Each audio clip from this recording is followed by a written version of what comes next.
Hello student, आज हम लोग स्टडी करेंगे क्लास 10 का लाइट चैप्टर।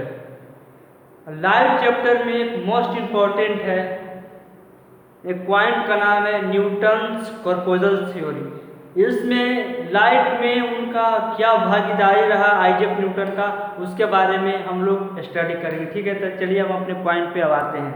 तो हम लोग जानेंगे कि हमारा फर्स्ट पॉइंट क्या कह रहा है। Light is made up of massless particles. और आपको जानकर हैरानी होगी कि अगर लाइट के पास अगर पार्टिकल है तो पार्टिकल के पास तो ये तो पता है कि पार्टिकल के पास मास होता है, लेकिन यहाँ पे न्यूटन जी बताए कि मासलेस। तो ऐसा ऐसा पार्टिकल जिसके पास कोई मास नहीं हो तो उसी को तो नाम दिए कॉर्पोजल्स। तो उसी को तो कॉर्पोजल्स बोले हैं न्यूटन जी ने। तो और इसको कॉर्पोजल्स क्यों बोले, क्योंकि ये वेरी हाईली एनर्जेटिक होता है। इसमें बहुत ज़्यादा एनर्जी होता है, बहुत ज़्यादा एनर्जी इसमें होता है, इसी को कॉर्पोजल्स कहते हैं। और ये आप नहीं समझिए कि जिसके पास मतलब पार्टिकल है तो उसका मास होना भी है। तो न्यूटन के अकॉर्डिंग कि वैसा लाइट वैसा पार्टिकल जिसके पास कोई मास नहीं हो, मासलेस हो, उसी को कॉर्पोजल्स कहते हैं वो न्यूटन के अकॉर्डिंग। तो reflection, he said analogy of the light with A ball that strike itself. यहाँ पे न्यूटन ये कहना चाह रहे हैं कि अगर लाइट को सीधा टॉर्च को सीधा जलाएंगे तो किसी भी डायरेक्शन में जला देंगे तो उसी डायरेक्शन में लाइट जाएगा, उसी डायरेक्शन में वो पार्टिकल जाएगा। इसी का मैं थोड़ा सा डायग्राम लिया हूँ। मान लीजिए मैं यहाँ से टॉर्च जला रहा हूँ प्लेट मिरर पे, तो ये रिफ्लेक्ट कर इधर ही आएगा। मान लीजिए मैं यहाँ से एक झटका लेता हूँ, अगर दीवार पे से मारूंगा तो यहाँ से रिटर्न को उधर जाएगा ना, उसी को स्ट्राइक बोले हैं न्यूटन साहब। जो यहाँ से जाकर ऐसे हो जाता है ना, मतलब यहाँ से जाकर रिफ्लेक्ट कर, इसको सिंपल भाषा में ये कहते हैं कि जो यहाँ से जाकर यहाँ से आकर यहाँ पर रिफ्लेक्ट हुआ ना, उसी को न्यूटन जी बोले कि ये स्ट्राइक है।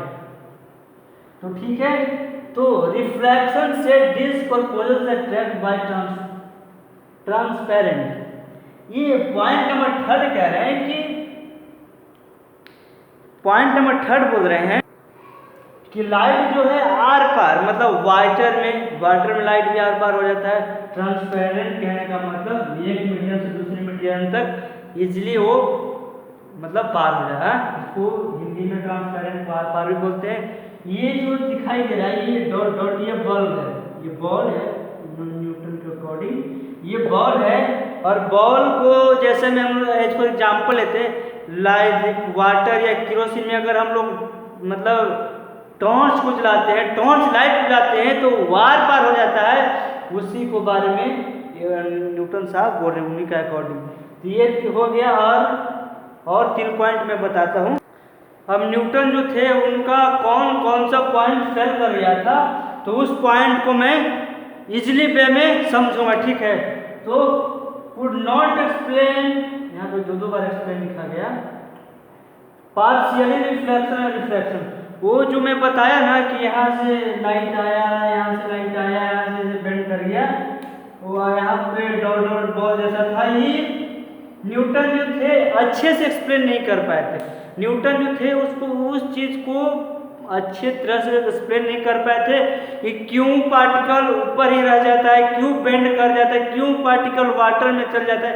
इसको न्यूटन साहब ने जो थे एक्सप्लेन नहीं कर पाए थे। और point second, gave wrong प्रिसिपिटेड about the speed of light.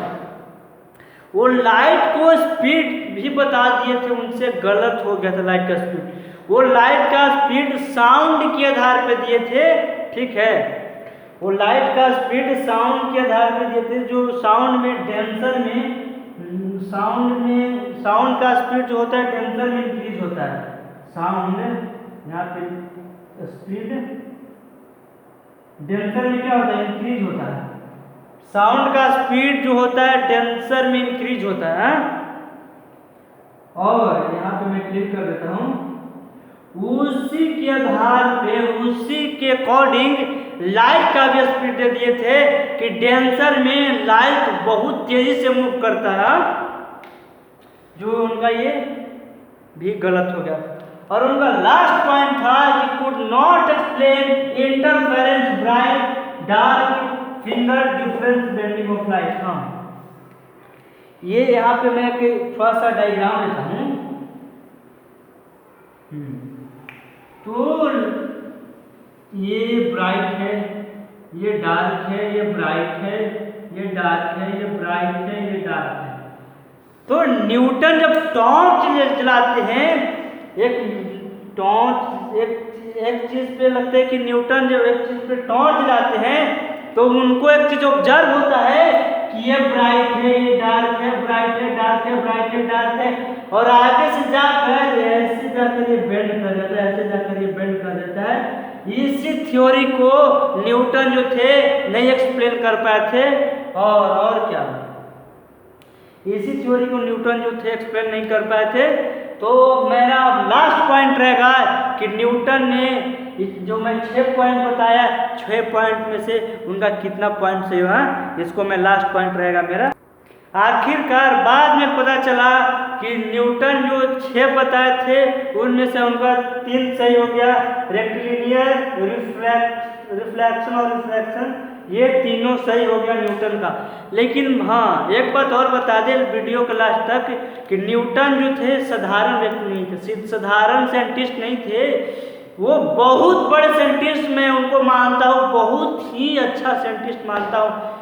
शायद ही कोई उनके जैसा वर्ल्ड में साइंटिस्ट हो सकते हैं। उनका भाई जो थ्योरी दिया गया है ना, फर्स्ट सेकंड थर्ड लॉ, भाई बहुत गजब का थ्योरी है।